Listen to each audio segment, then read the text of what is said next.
तो दोस्तों स्वागत है आप सभी का हमारे चैनल एनीमे अनवेल्ड में। तो आज हम देखेंगे साकामोटो डेज के एपिसोड नंबर 5 को। तो चलिए जानते हैं इसकी आगे की कहानी को। बिना किसी देरी के एपिसोड की शुरुआत में हम ओबीगुरो और लू की फाइट देखते हैं। लू को छड़ गई थी लेकिन फिर भी वो काफी अच्छा लड़ रही थी। अगर हर 10 सेकंड में वो ओबीगुरो को नहीं छुएगी तो उसके आदमी शिन को मार देंगे। लू अपनी चोटी से भी ओबीगुरो को करती है, जो देख शिन चिल्लाता है कि इस बात को मजाक में मत लो। लू एक बोतल पीती है और अब तो ओबीगुरो उसे छू भी नहीं पा रही थी, लेकिन लू ओबीगुरो को पीट देती है। ओबीगुरो कहती है कि चलो अब मुझे मारने की कोशिश करो। लू बोलती है कि मैं तुम्हें नहीं मारना चाहती क्योंकि ये उनकी फैमिली का रूल नंबर 1 है। ओबीगुरो पूछती है कि कौन सा रूल, जिस पर लू बताती है कि इस रूल को उनकी पूरी फैमिली फॉलो करती है। साकामोटो, शिन्योई और हाना भी, वो सब उसकी फैमिली है और वो उनसे बहुत प्यार करती है। बोलती है कि तुम्हारा तो साकामोटो फैमिली से कोई कनेक्शन भी नहीं है। ये सुन लू बहुत गुस्सा हो जाती है लेकिन जोर से नहीं मारती। अब अचानक ही लू का सारा नशा उतर जाता है और वो सोचने लगती है कि वो कहाँ पर है और क्या कर रही है। समझ गई थी कि लू अब तक मजाक में लड़ रही थी और काफी स्ट्रांग है, जिससे वो लू की तारीफ करने लगती है क्योंकि उसे स्ट्रांग लोग बहुत पसंद है। शिन अब पूछता है कि इसका मतलब मैं बच गया। दूसरी तरफ साकामोटो कहता है कि अब वो लड़ने के लिए पूरी तरह से तैयार है। बॉयल्ड बोलता है कि तुम्हें क्या लगा अचानक ऐसे वजन घटा के आ जाओगे तो मुझे हरा दोगे, और तुम्हें जो करना है जल्दी करो, तुम्हारी फैमिली खतरे में है। साकामोटो बोलता है कि उसे अपनी फैमिली की चिंता नहीं है क्योंकि उसके पास कुछ ऐसे लोग हैं जिन पर साकामोटो को पूरा भरोसा है। इसके बाद साकामोटो बॉयल्ड को इतना जल्दी पंच करने आता है कि बॉयल्ड को पता भी नहीं चलता और मुक्का मार के वो उसे बिल्डिंग से बाहर ले जाता है। साकामोटो अब बहुत तेज हो गया था और वो बुरी तरह से बॉयल्ड की धुलाई कर देता है। बॉयल्ड अपने रॉकेट पंच से उसे मारने की कोशिश करता है लेकिन साकामोटो के मुक्के से उसका रॉकेट ही टूट जाता है। साकामोटो के हाथों पीटते हुए बॉयल्ड सोचता है कि यही साकामोटो है, सबसे महान हिटमैन। वो उस पर अपने बॉल बॉम्ब्स भी फेंकता है लेकिन साकामोटो उन सभी बॉम्ब्स को हाथ से पकड़ लेता है और उनसे बॉयल्ड को एक धमाकेदार पंच मारता है। और बॉयल्ड सोच रहा था कि 5 सालों बाद भी ये इतना पावरफुल कैसे है। साकामोटो आप कहता है कि तुम काफी स्ट्रांग हो। बॉयल्ड में भी रिटायर होने से पहले अपनी ताकत का इस्तेमाल लोगों को चोट पहुंचाने में करता था, लेकिन फिर मैंने एक फैसला किया कि अपनी ताकत का इस्तेमाल उन लोगों को प्रोटेक्ट करने में करूंगा जिन्हें मैं प्यार करता हूं, और अब यही मेरी ताकत का असली सोर्स है। इसके बाद हम एक बड़े से झूले को देखते हैं जिसमें एक कपल बैठा हुआ था। इसके बाद साकामोटो और बॉयल्ड भी उड़ते हुए एक झूले में आकर बैठ जाते हैं। बॉयल्ड अब साकामोटो से कहता है कि मैं तुम्हारे बारे में सही था, तुम सच में सबसे बड़े सिग्मा मर्द हो। इतना कहकर वो लड़ाई हार जाता है। दूसरी तरफ एओई को होश आता है। वो शीन से पूछती है कि वो लोग यहाँ पर कैसे आ गए। वो तो हॉन्टेड हाउस के अंदर थे ना। शिन झूठ बोलता है कि शायद हम सब बहुत थक गए थे इसीलिए उनकी नींद लग गई। एओई को शक होता है क्योंकि शीन के कपड़े गंदे हो गए थे और साकामोटो भी यहाँ नहीं था। चिन्ह बोलता है कि मैं अभी उन्हें ढूंढ कर लाता हूँ। झूला रुकने पर और बॉयल्ड उसमें से बाहर निकलते हैं और उसे टूटा हुआ देख एक लड़की इनसे पूछती है कि ये कैसे हुआ। बॉयल्ड उससे कहता है कि कभी किसी सिग्मा मर्द से नहीं पूछना चाहिए कि उसे चोट कैसे लगी। लड़की बोलती है कि उसे तो बस ये जानना है कि ये नुकसान हुआ है, उसका पैसा कौन देगा। इसके बाद बॉयल्ड साकामोटो की तारीफ करता है और कहता है कि अब वो उसके पीछे नहीं आएगा। साकामोटो एक दुकान पे 5 बंस खरीद कर खाने लगता है।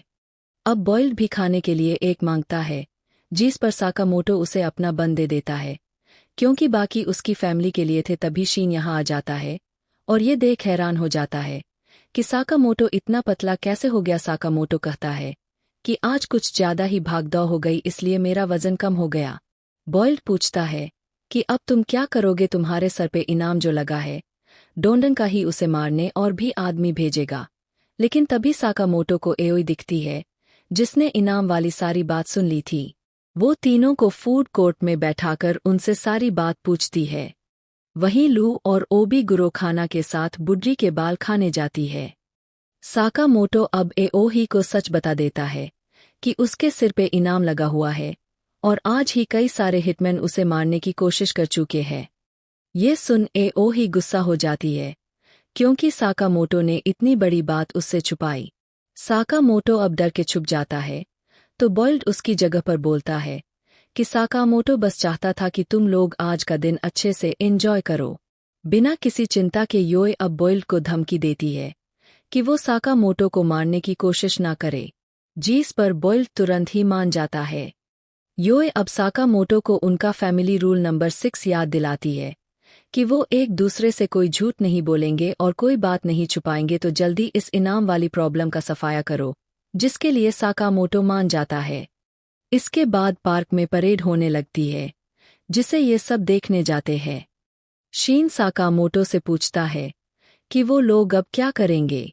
साकामोटो कहता है कि जिसने भी उसके सिर पे इनाम लगाया है इन्हें उसे ढूंढना होगा। बॉयल कहता है कि ये बात डोंडेंकाई के बॉस को पता हो सकती है, लेकिन उन्हें नहीं पता कि उनका बॉस कहाँ पर है और ना ही इस काम में वो साकामोटो की कोई मदद नहीं कर सकते। इसके बाद दोनों इन्हें गुड बाय कर यहाँ से चले जाते हैं।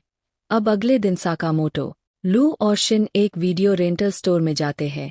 हम देखते हैं कि साकामोटो कल से इतना ज्यादा खा रहा था कि उसने एक ही दिन में अपना वजन वापस बढ़ा लिया था। वीडियो स्टोर में ये लोग डंडनकाई नाम की एक सीडी ढूंढते हैं। साकामोटो बताता है कि ये जगह एक इंफॉर्मेशन बैंक है, इन्हें जो भी इंफॉर्मेशन चाहिए उसकी मूवी यहाँ पर मिल जाएगी। ये लोग डंडनकाई की मूवी लेकर एक कमरे में जाते हैं।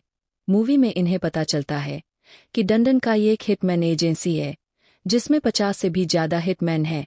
इन्होंने कौन सी बिल्डिंग को अपना अड्डा बनाया था ये भी इन्हें पता चलता है और ये सारी बातें शिन अपनी डायरी में लिख रहा था। वहीं साकामोटो तो मूवी के दौरान ही सो गया था। ये फिल्म देखने के लिए इन्हें लाखों रुपए की पेमेंट करनी पड़ती। साकामोटो कहता है कि अपने हिटमैन वाले दिनों में उसने कुछ पैसे जमा किए थे। इसके बाद स्टोर ओनर से कहता है कि उसे थोड़ा बच के रहना चाहिए, उसका सामना अपने कुछ पुराने साथियों से हो सकता है। पूछता है कि वो किस बारे में बात कर रहा है, जिस पे स्टोर ओनर कहता है कि उसकी मूवी अभी तक नहीं आई है और इससे ज्यादा वो कुछ नहीं बता सकता। इसके बाद एक बिल्डिंग के अंदर हम ऑर्डर ग्रुप को देखते हैं जो कि खाना खा रहे थे, जिसमें यो नागुमो से पूछता है कि क्या ये सच है कि तुम साकामोटो से मिलने गए थे। नागुमो बोलता है कि साकामोटो का तो मैंने नाम भी नहीं सुना, पता नहीं वो कहाँ होगा। जो सुन यो गुस्सा हो जाता है।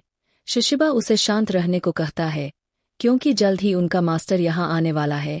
यो अब चाकू निकालते हुए कहता है कि मुझे इस नागुमो पर बिल्कुल भरोसा नहीं है। नागुमो उसका चाकू अपने कांटे से रोक लेता है कि मेन डिश को आने दो, फिर चाकू निकालना। ओसारागी नाम की लड़की शिशिबा से कहती है कि वो खिचड़ी ना खाए। शिशिबा अब हेड शेफ को अपने पास बुलाता है और उसको बार बार स्टैब करते हुए कहता है कि खिचड़ी में प्याज डालने को किसने कहा था। तभी एरिया नाम का एक बूढ़ा आदमी इनके पास आता है जो कि JAA का कम्युनिकेशन कोऑर्डिनेटर है और कहता है कि ऑर्डर ग्रुप के सभी लोगों से मिलकर मुझे बहुत खुशी हुई। ये बताता है कि उनमें से 4 लोग यहाँ नहीं आए हैं। शिशिबा कहता है कि उन 3 लोगों का तो समझ आता है, लेकिन उस बूढ़े ताकामुरा को तो यहाँ आना चाहिए था। नागुमो बोलता है कि वो बिजी होगा, जिस पर शिशिबा कहता है कि बुढ़ापे में उसकी याददाश्त कमजोर हो गई होगी। एरिया अब इन्हें इनका नया मिशन देता है। एक अनजान किलर है जो कि उनके एसोसिएशन के हिटमैन्स को मारता फिर रहा है। अब तक 30 ऐसे हादसे हो चुके हैं, तो JAA चाहता है कि ऑर्डर इस अनजान किलर को जल्दी से जल्दी खत्म करे। दूसरी तरफ सकामोटो, शिन और लू डोंडेनकाई के अड्डे पर पहुंच जाते हैं और चुपके से अंदर जाने का प्लान बनाते हैं। अंदर हम 2 लोगों को देखते हैं जो कि साकामोटो की ही बातें कर रहे थे कि उसके सिर पे कितना बड़ा इनाम है, उसने बॉयल को भी हरा दिया है। शिन अब ऊपर से आकर एक आदमी को बेहोश कर देता है और फिर साकामोटो भी दूसरे आदमी को जोर से मुक्का मार के सुला देता। अब पूछती है कि उनका बॉस कहाँ पर होगा। जो सुन शीन चिल्लाता है कि तुमने मूवी देखी थी भी या नहीं। बॉस हमें बिल्डिंग के टॉप फ्लोर पर मिलेगा, जहाँ तक इन्हें विंडो से जाना होगा। ये लोग अब विंडो से होकर टॉप फ्लोर पर पहुंच जाते हैं, लेकिन शीन को किसी के भी मन में आवाज सुनाई नहीं दे रही थी, मानो कि फ्लोर पर कोई था ही नहीं। ये लोग अब बॉस के कमरे का दरवाजा खोलते हैं और अंदर देख हैरान हो जाते हैं। अंदर ढेर सारी डेड बॉडीज पड़ी हुई थी और उनके बीच नागुमो बैठा हुआ था।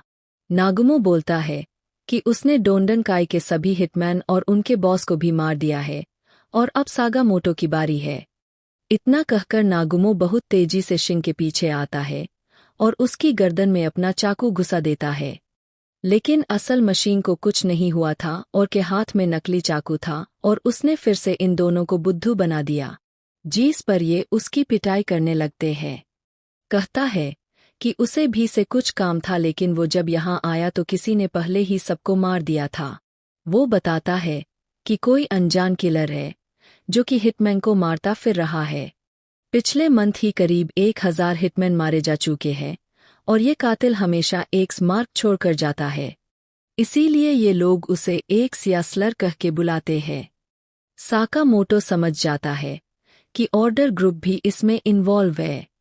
लू पूछती है कि आखिर ये ऑर्डर क्या है। नागोमो बताता है कि वो एक स्पेशल ग्रुप है जिसमें एसोसिएशन के सबसे बेस्ट है हिटमैन होते हैं और उनका काम है जेएए के अंदर कानून बनाए रखना और कोई हिटमैन ज्यादा होशियारी दिखाए तो उसे मार देना। और साकामोटो भी ऑर्डर का मेंबर रह चुका है।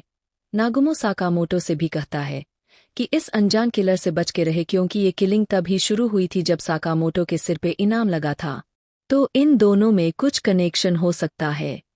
इसके बाद हम एक अनजान आदमी को देखते हैं जो कि दीवार पे एक्स बना रहा था। खैर स्टोर पर कई लोग को मारने आ रहे थे, लेकिन वो उन सब की पिटाई कर देता है। साथ में ये लोग मरहम पट्टी का सामान भी अपनी दुकान से ही दे रहे थे, तो इनको मुनाफा भी अच्छा हो रहा था। नागुमो ने से कहा था कि 5 सालों में वो कमजोर हो गया है। अगर बॉयल से लड़ने में उसे इतनी दिक्कत आई है तो असली हिटमैन्स के सामने वो क्या करेगा। साकामोटो कहता है कि उन्हें और भी स्ट्रांग होना पड़ेगा ताकि हर मुश्किल का वो सामना कर पाए। साकामोटो अब साइकिल से शहर के चक्कर मारना शुरू कर देता है, जिन हर कस्टमर का दिमाग पड़ता है ताकि उसकी एबिलिटी और स्ट्रांग हो जाए। वही लू को पता चल गया था कि जब वो नशे में होती है तब ज्यादा स्ट्रांग हो जाती है, तो वो ढेर सारी बोतल पीने लगती है और एक बोतल कस्टमर के सिर पे भी फोड़ देती है, जो कि असल में हिटमैन था। और ये एपिसोड यहीं पर एंड हो जाता है। हम नेक्स्ट एपिसोड में, और यार प्लीज हमारे चैनल को सब्सक्राइब कर लो, हम आगे भी अच्छी अच्छी एक्सप्लेनेशन लाने का ट्राई कर रहे हैं। और अगर आपको किसी और एनीमे को एक्सप्लेन करना चाहिए तो कमेंट जरूर करना ताकि हम उसे भी एक्सप्लेन कर सके। तो guys, see you later, thank you for watching this video.